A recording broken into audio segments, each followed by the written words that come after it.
Okay, this is now recording.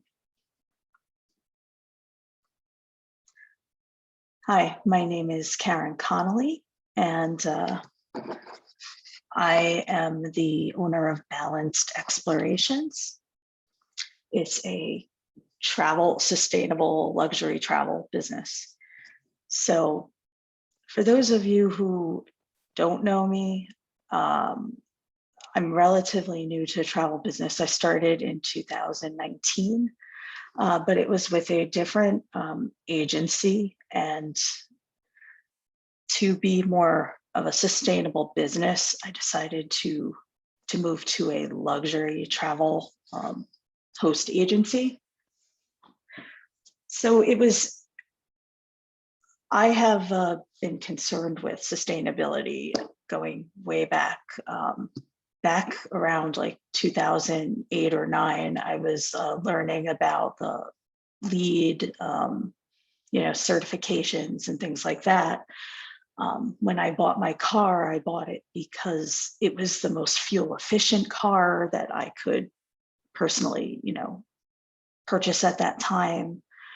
I do things like I recycle, I think about, how it's affecting, the world.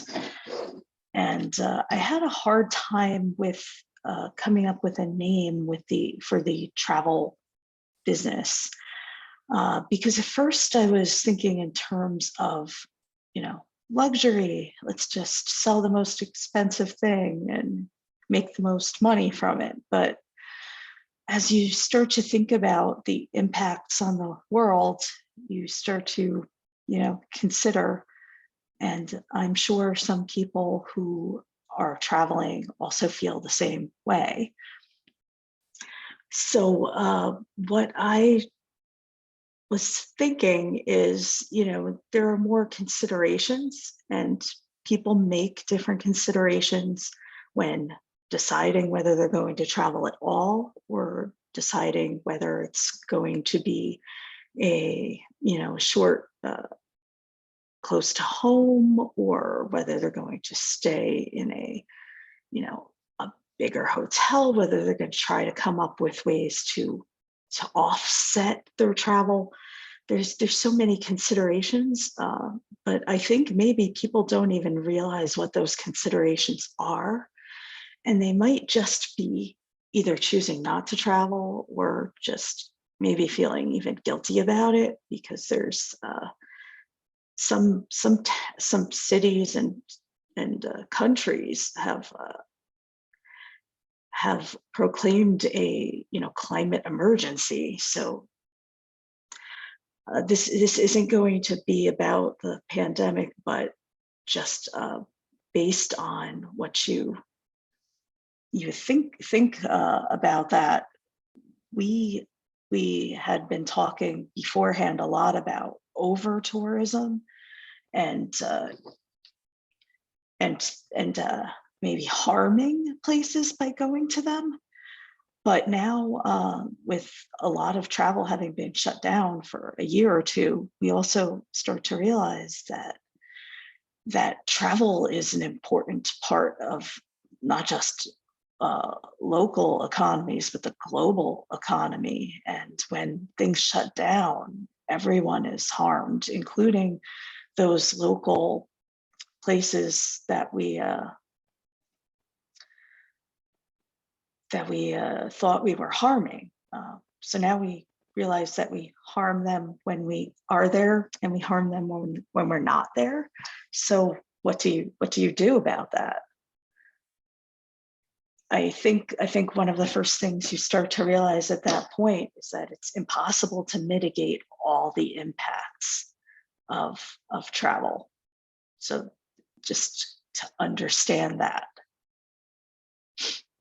And that's part of the reason why I called my business Balanced Explorations.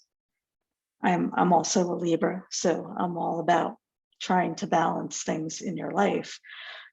But you also need to balance your travels. So I have a lot of things to go over, but and I'm not sure where I'm going to end today because I'm ending maybe a little under before 12. I have something else scheduled today at 12. So I'll see how far I get today and then start up tomorrow. So sustainable travel actually means something different to everyone you ask. So it's kind of hard to explain, and it might be different to you. So, like, for example, you might be concerned about, recycling or using local products or hiring local people, but somebody else might be, very interested in everything, like everything has to be perfect or I won't stay at that resort or the destination. So it's important to think about all of the different aspects I'll be going over in the next 3 days, and think about what is important for you specifically, because as I said, it's different for everyone. Like for me, I am just really starting to think about this in terms of my own personal travel. I'm thinking about it now in terms of, getting as much information as I can so that I can share it with you or with potential clients and clients, so that I can, package something for them that will make them feel good about their travel and make them not want to give up on it. One of the things that was important to me in creating a travel agency is because I personally feel like travel is very important, because there are things you learn from travel that you can't learn from a book, although some people might be sharing more of their, personal experiences through books now. It's easier to write a book and to get it, published on Amazon. So you might be able to find out some more personal experiences and how things really are in other countries, because you might not get a truly accurate assessment if you're only listening to the tourism boards and the countries and what's on the news, because honestly what's on the news is what they think will get more viewers, and it might not be a true representation of what's happening in any particular place. It might just be one little tiny aspect, the little aspect that they think is going to get people to watch. But if you're really going, then you need to know, how things really are, and maybe interact with the local people. That might not be important to everyone, but I know to some people it is. And that's why it's important to think about these different aspects and think about what's important to you. Because starting to do some research myself, just as I'm working to set up my website or get out newsletters and things like that, I see that there's different aspects of what's available, and some I've mostly been looking at hotels lately, but there are countries that are more geared towards sustainable travel. My intern has been doing some additional research for me that I've been going through, and Costa Rica is a big one, like a destination, a whole country that is focused on sustainable travel. So there are, it depends what you're looking for. Some of the hotels, they literally just only have things like, it just says we have local food in our restaurant. I mean, how important is that to you? It might be very important to you. I know it is to me, and organic. If I could find, a hotel restaurant or a resort that has organic products, then I'm all for it, you know. So that's why it's important to know which one of those aspects is most important to you, because some of the properties and some of the, let's talk on a property level at this point, some of them might only have one of those things in place. So you can't get everything you want in one location. So that's something to really consider when either booking for yourself or when coming to someone like me who charges a fee and does a lot of work on your behalf and finds people who can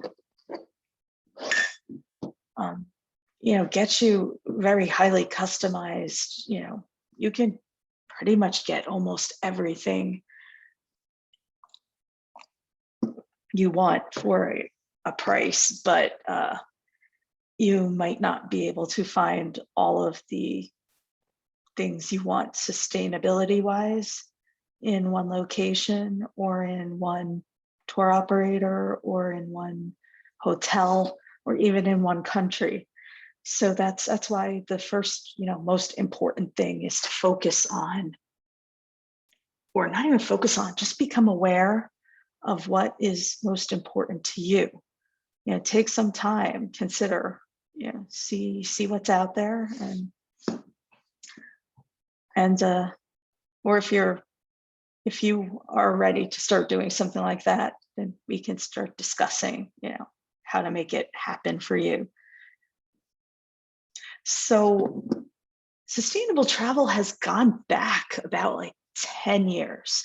So it's not really new, and yet it's like kind of coming into its own now.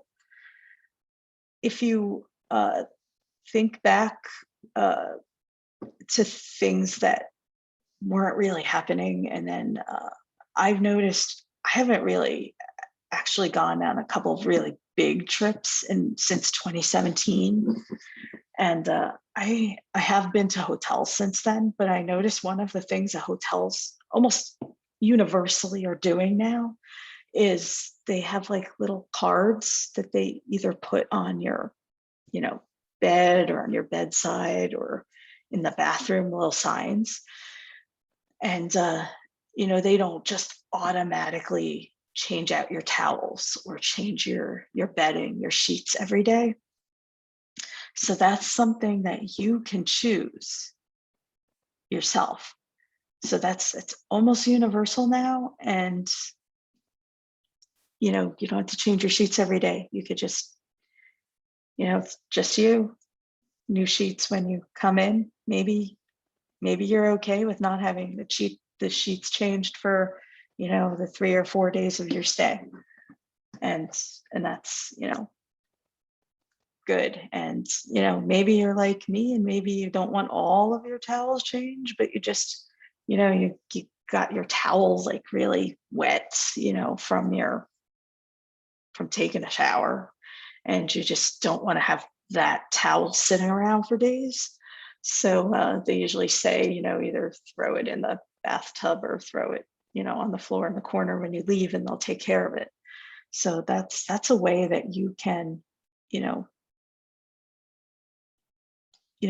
your own comfort level, have them reduce their water use, their energy use, so that can, help in its own little way. And I've noticed also in the past year, I think it was a Holiday Inn. So some of the hotels are now moving away from the small trial sizes. I don't know about you, but I used to enjoy going to the, hotels and trying something new that I hadn't purchased myself. So, I mean, it's not wasted. I don't just throw it in the garbage. I take it home and use it. But some of the hotels are are changing to more larger size, trial size. And some, like, I know when I go to some spas, they have on the wall in the showers, the larger size that are refillable. So they probably get like a big vat, like probably like a 5 or 10 gallon tub, and they just like refill it from there, depending on their usage. So you're reducing the use of the small one-time plastics, which I don't even know if they are recyclable in all areas. And some of the places are, some towns don't have recycling for every type of plastic. And I'm sure some of you, if you're watching this, have seen documentaries and read articles, probably in the New York Times, about, you might put it in the recycling bin, but then what happens after that? And if it does get recycled, is it sent to the other side of the world, like a third world country without the infrastructure to deal with it? And it's, sitting on an open air landfill with like children picking through it. It's like, and what I especially had heard during the pandemic is China was taking a lot of the world's recycling, and then they just decided they weren't going to take it anymore. So, that's a possibility too, so it's important to try to reduce usage of plastic, especially the single use. A lot of it ends up in the oceans. You can easily bring a refillable bottle with you, and a lot of destinations, that's a new thing they're instituting. They're putting water refilling stations around. And I mean, I realize that sometimes there's just no choice. That's all that's available to you. And for safety reasons, like if you don't have filtered water in some countries, they might not have the proper, water filtration in place, to keep you from getting sick. So it might be important in some places to use water that comes in a one-time use, but it's just something to think about in your future travels. It's not something that I feel it's important not to be wed to the decision you come to at this point too, because in some locations it might not be available. So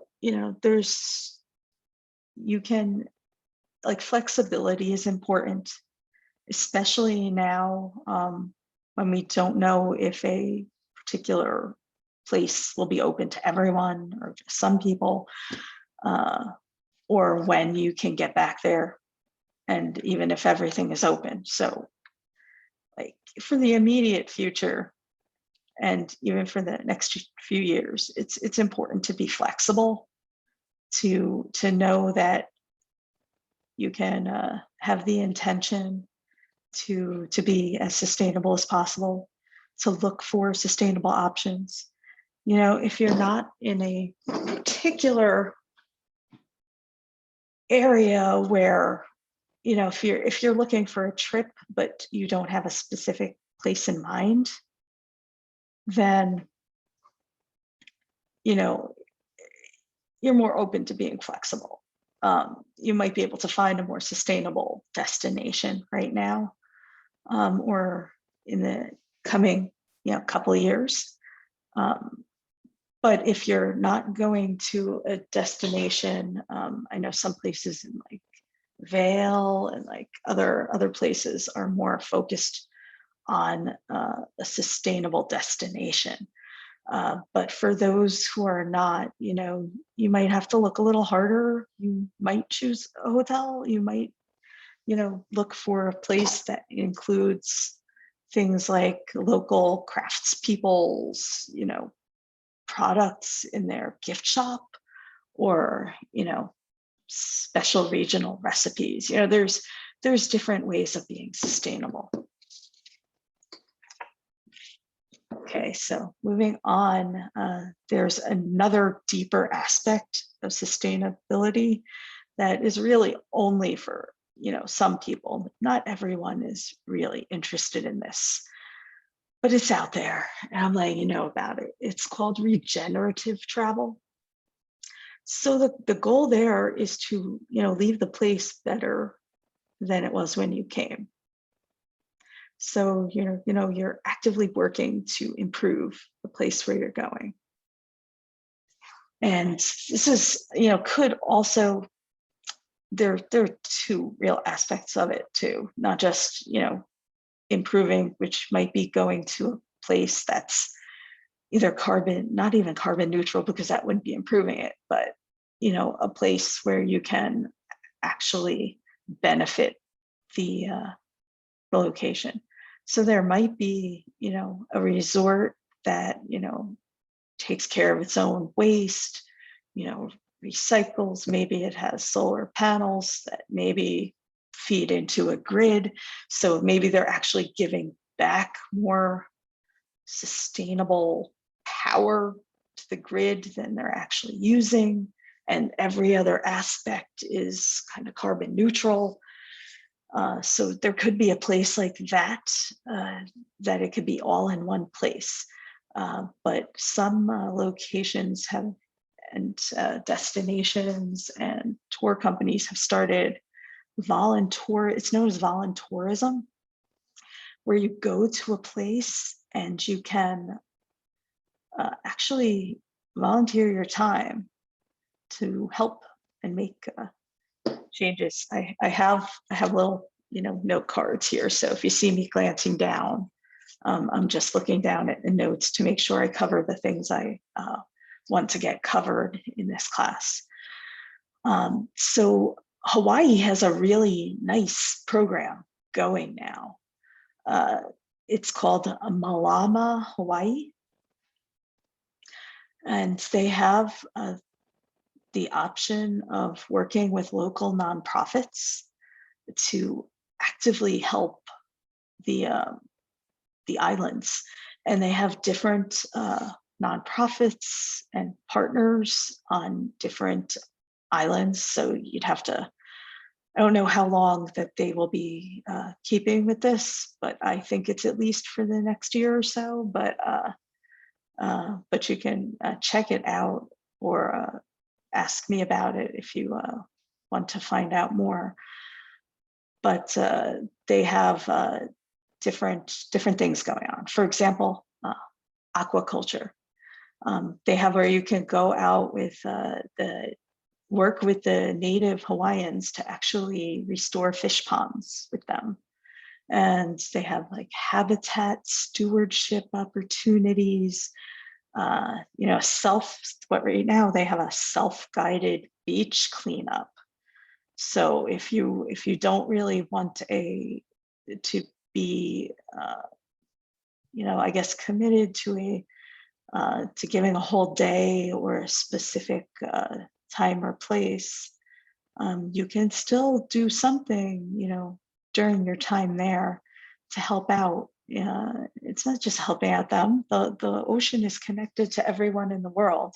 It could have been, from another country. That's the jet streams and the currents in the ocean. They bring trash, that washes into the ocean from other countries. And even our country, it's like washing onto other countries. And sometimes it sinks to the bottom, but sometimes it just stays in one place and like circles there. And there are people who are creating new possibilities to clean the ocean, to skim the top, to pick up the trash, to even recycle it or take care of it in some way. And so there are people out there actively doing things, but right now it's still relatively small. And you know, it's still small. It's still an option, and you know, it's like you got to start somewhere. So people are starting where they are. There are a few companies that are actively, you know, creating prototypes, and or they're still small. So the impact might not seem as large. It might seem like it might seem like too overwhelming. It might feel like giving up. But, you know, that's the time to not give up. You know, as long as, you know, one company doing it gives other companies the impetus to try and, you know, create their own solutions to the problems we have created. So let me see. There's also reforestation projects on Hawaii. Maybe not all of the islands. So that's why you need to look and see what's available. And also sustainable farming opportunities.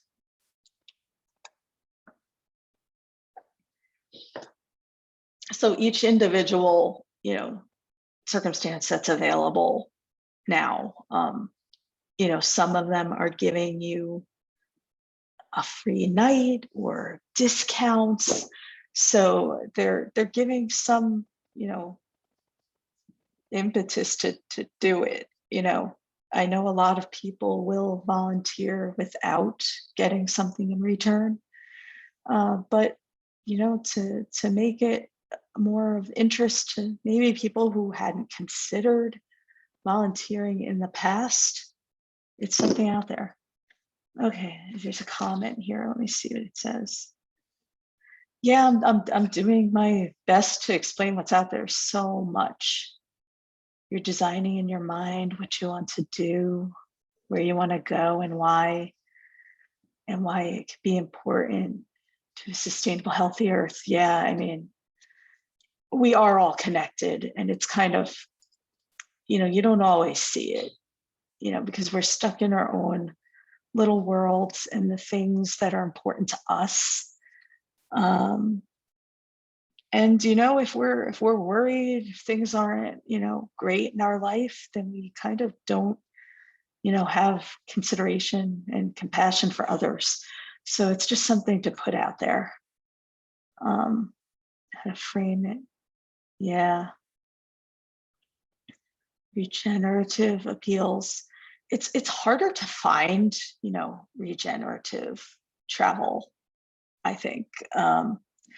And a lot of it might be out in Costa Rica, or, you know, these, or like little island nations, or Central or South America might be more, you know, easier to find. But, you know, if you really look for it, I think most areas might have at least something that would appeal. Help.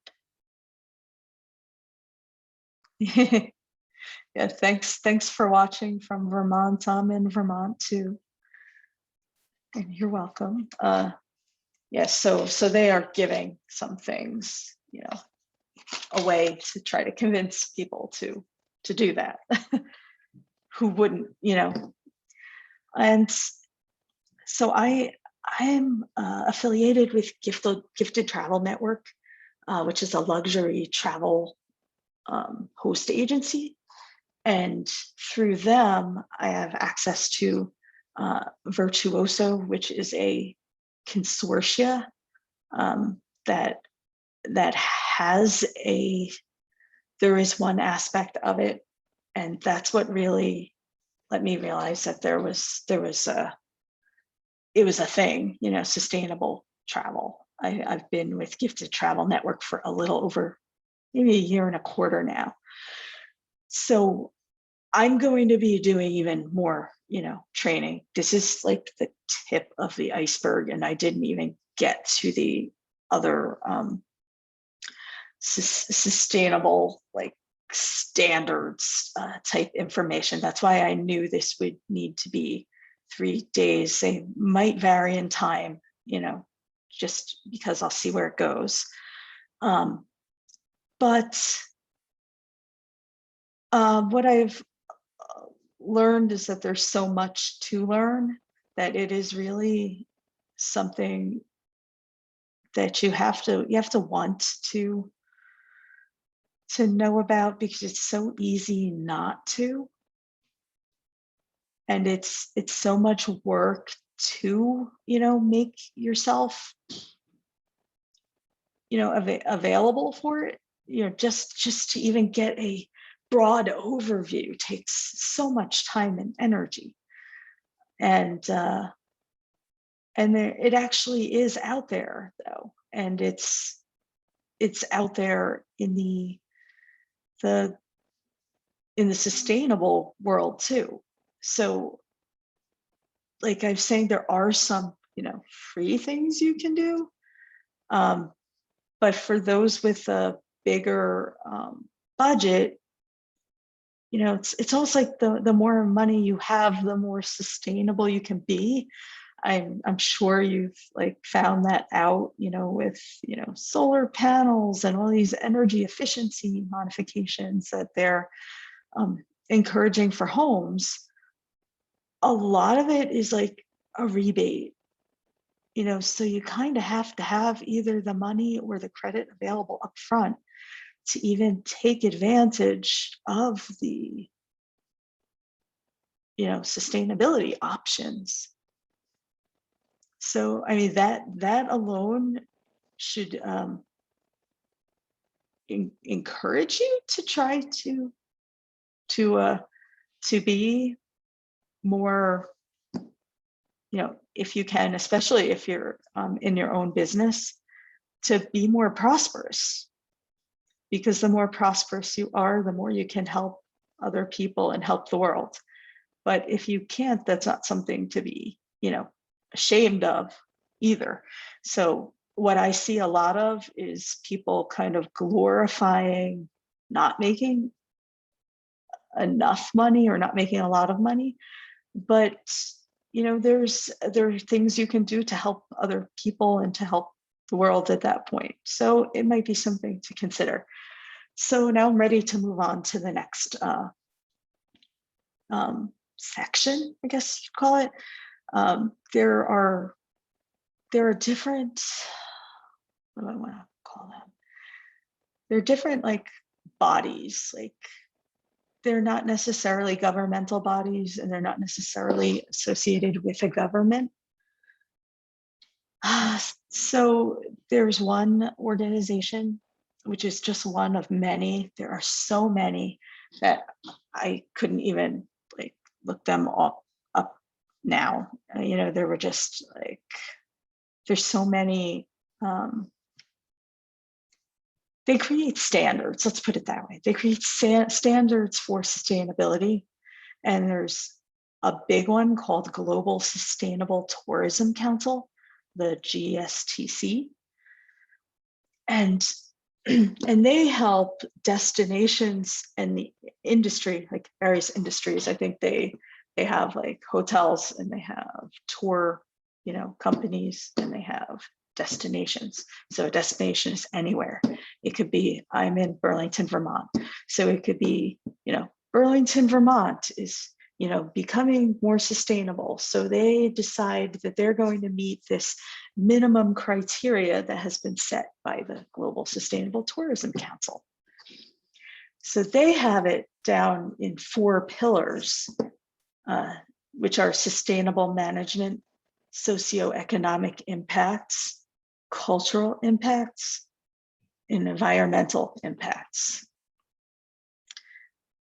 So that those are very broad. And what I've seen other organizations do is they break it down into even finer points.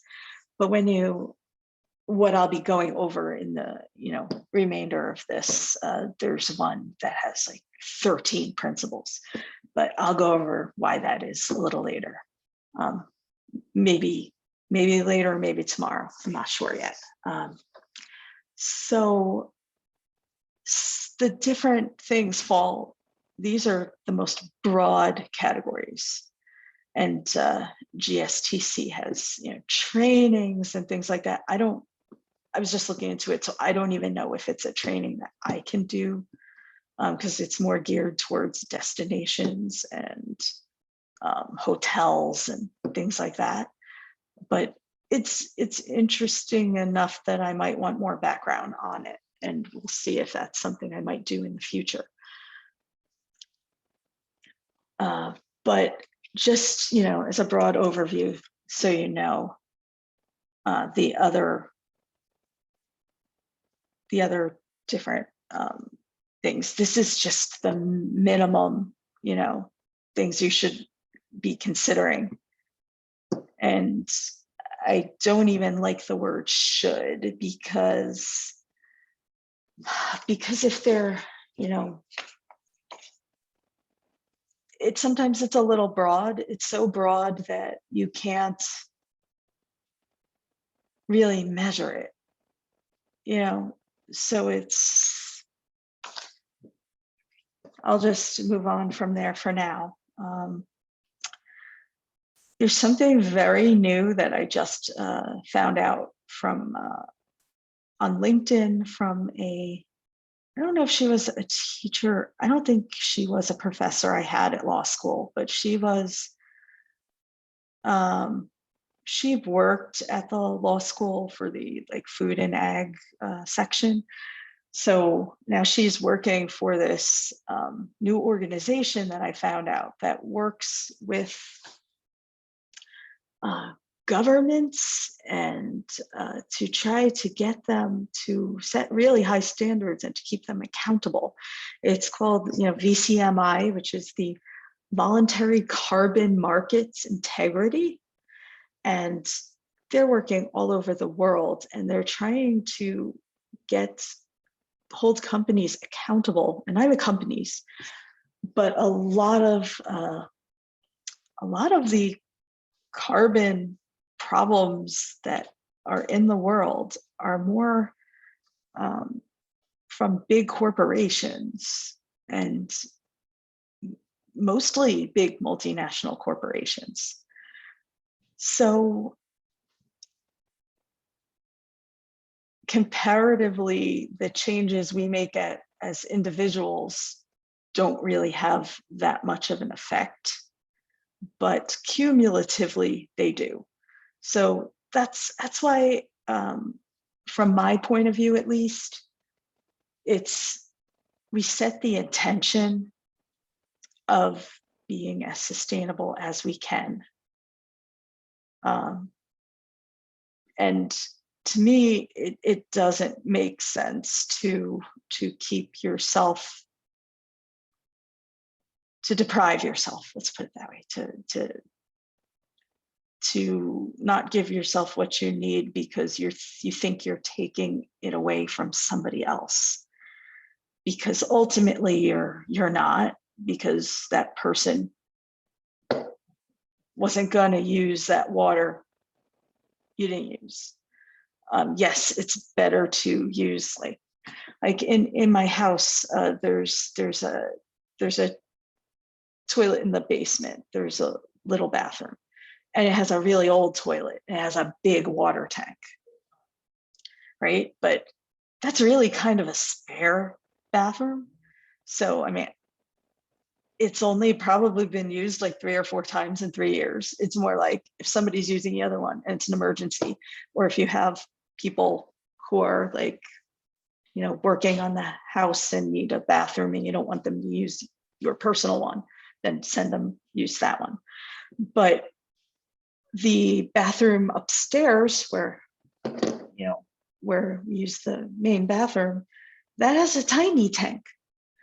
It's like, instead of the 3 or 4 or 5 gallon tanks that they used in the 1980s, probably when that toilet was installed, this one is a newer one. It literally is like small, but it's still enough water to flush, for the most part. And it's only using maybe 1.5 gallons instead of 5 gallons with each flush. So just like a tiny little change can actually make a big difference. So that might be something you're looking for when you're looking for a hotel. Do they use, low flow shower heads? Maybe consider not using, not changing sheets, at all during your stay. But don't beat yourself up if you do choose to change them all.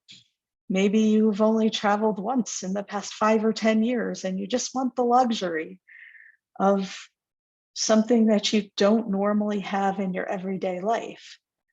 So you're kind of mitigating your impact in your everyday, of your travel in your everyday life. That is something that you can do as well.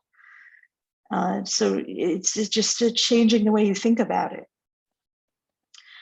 And what the VCMI, I was getting a little off topic here, but what the Voluntary Carbon Market Integrity is, they are trying to keep people to the 1.5 degrees Celsius increase in global temperature, I believe it is, from, I don't know, there's Paris Accords and maybe Geneva Accords. So there's different, they want to keep people accountable, especially the big multinational corporations, because they know that it's very easy to greenwash, to say they're doing something and maybe they're not. So they don't feel it's an integrity. From what I understand, I watched their opening. They had an opening talk, and where they were saying that a lot of corporations, they use the voluntary carbon market, which is you can buy carbon offsets. So you can do that for your travel as well. It's actually pretty, cheap. It's by mileage. So it could be $30, $40 to offset several thousand miles of trip, so it's not enormously expensive. If you can afford the flight, you could probably afford the offset. But on a large industrial scale, it's a big deal. It's as far as flights, that flight is going to happen anyway, whether you're on it or not.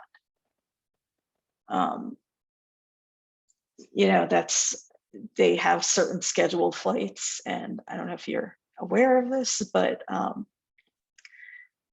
sometimes they fly, I don't know if it's empty planes, but especially a few months last year, maybe, they were keeping those flights going to keep their slots at the airports. And so that they would still be able to use that gateway when people were traveling. So even if there were not really any or many people on the planes, those planes were still flying so that they could continue when travel picked up. So that's just a little bit of information there. So don't necessarily feel guilty to fly somewhere. Plane is going there anyway, for the most part. But you might be able to do, if you're not, doing a lot in your everyday life, you might be able to, do some offsets. And personally, I did some research on it. I used to think it was a scam. And I thought I still don't know how I feel about carbon taxes. Depends on what they're used for. But I've done some more recent research on carbon offsets, and I'm thinking of offering, 10% of my fee to go towards a carbon offset to offset your travel. But that's still kind of in flux, seeing what's available. But from what I've seen, it's really affordable. So what I have seen in carbon offsets is that it actually supports like indigenous areas on the other side. Well, I don't know where you are. I mean, I know where the person, commenting is, but I don't know where you in the future watching this recording or watching the replay will be. But in the Philippines, there's projects to plant mangrove trees. And what someone explained to me is the reason they're doing it out there is because they take root very quickly in that area, the mangroves, and they provide a buffer for the land, because a lot of, I think they call them typhoons out there, but we call them hurricanes in the US, well, in the mainland. But they help protect the islands out there and the low-lying areas from the surge, the power surge from the ocean rising due to storms and the winds, like the storm surges, and when there's a hurricane, when there's like tidal waves and tsunamis. Yeah, a tidal wave, when there's an earthquake, and they get a lot of them out in that area. So it helps protect the land and the people. And so it's doing a lot. It has a big impact in the areas where they're doing it. Where we're, whereas if we planted, a tree in our yard, for example, it might take, 10 or 20 years to grow to its full height and its full carbon sequestering, but you got to start somewhere. So you can, do it in your, and you can and should do it in your city or your town where you are, or even on your own, if you have property on your own property. Don't get me wrong, I'm not saying you shouldn't, but I'm saying these carbon offset projects are really helping, even though it might not seem that way. And so they're doing good in the world, and they're helping sometimes indigenous groups. So it's out there. I'm probably only going to stay on about 5 more minutes. Maybe I could just get into the introduction of the next portion, but see if there's anything more to say about the voluntary carbon market. Yes, so a lot of the big companies, they just buy, evidently, this is what they were saying and why they created this whole VCMI organization, is the big multinationals, they either do something really small that doesn't offset their carbon use, or even partially. It's like it's like something a person would do, or a small business would do, or even like it's something that like a business, a very small fraction of their size would do to offset their usage. So I think what a lot of corporations are doing is, on their end, they're doing more, maybe upgrading their systems, because a lot of the systems being used by corporations are very old and outdated. So even just upgrading to a more current, technology, like automatically reduces, their reliance on fossil fuels. But sometimes they I guess there's some carbon offsets that are not as good as the ones I was looking into personally. And so they kind of just buy it to say they're helping, or they're buying it from the electric grid in another state. So it's kind of just like selling it around. And that's originally what seemed to me like a scam. Like, so you're not actually reducing your, your electrical usage or whatever, you're just buying it from another state. But I think that is changing in the past like few years. It's like people are catching on to that, and they have to do something that actually helps. So that's something that I'll get more into tomorrow. I'm going to actually start with the mitigating climate impacts tomorrow. But I found another, this was actually an organization I found through a link in an article that my intern got for me like maybe a couple of months ago. And it's called futureoftourism.org. And it's actually a group of non-governmental organizations, NGOs, got together. And I think it's 13 of them, or, well, I don't know if there's 13 of them, but there's 13 principles. So they got together during the pandemic because I guess they realized that each of them were standing for different things, the focus was different. And they're all in the region of tourism specifically, because tourism has a big impact on the world, uses a lot of, planes and trains and boats and yeah, I mean, just to go there, I have a degree in naval engineering, and one of the reasons, besides it was all like just numbers in a spreadsheet, it was a little boring for me. Besides that, the reason I really go into it is because I saw that the boats that they were designing were not really getting, they were very old, they were like oil tanker kind of things, and that's still what they were designing, like, and that was in 2008 I graduated.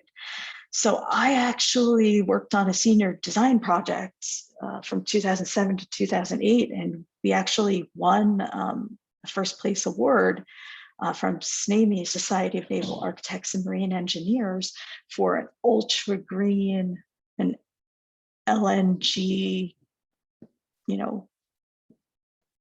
boat and system. So I looked into the research into it was supposed to be in Russia, so the research into the ice and the water and the potential design of the, how they would do that. And someone else designed the ship. So it was like a shipping system. So I think we were just ahead of our time, avant-garde.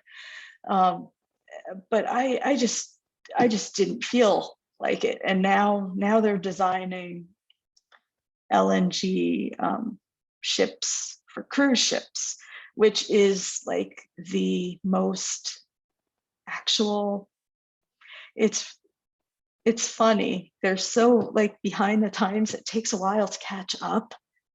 And it takes so long to like design and build these ships.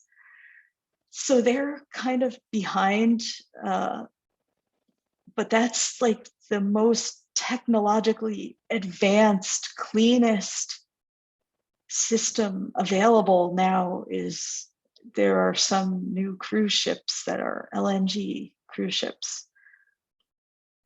And they I don't know, they might have backup generators, but with LNG, it's not a problem. It's more with electric and that.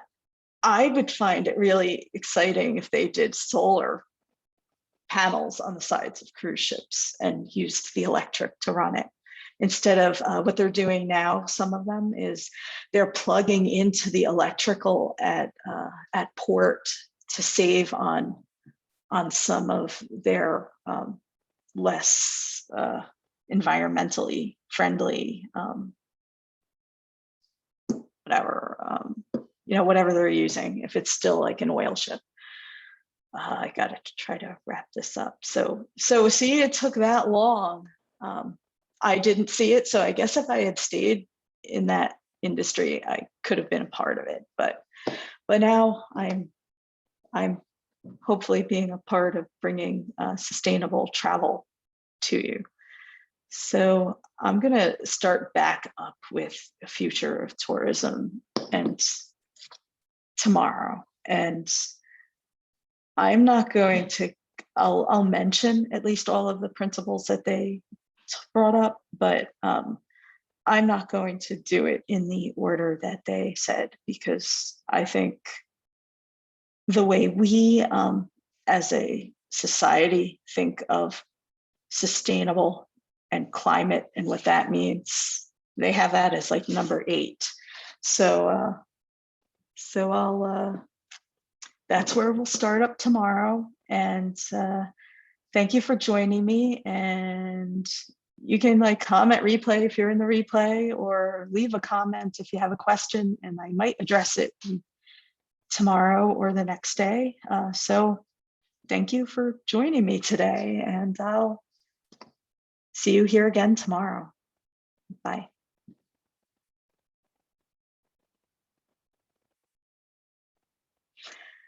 And now I'm going to end the Zoom recording, and I will see you here tomorrow.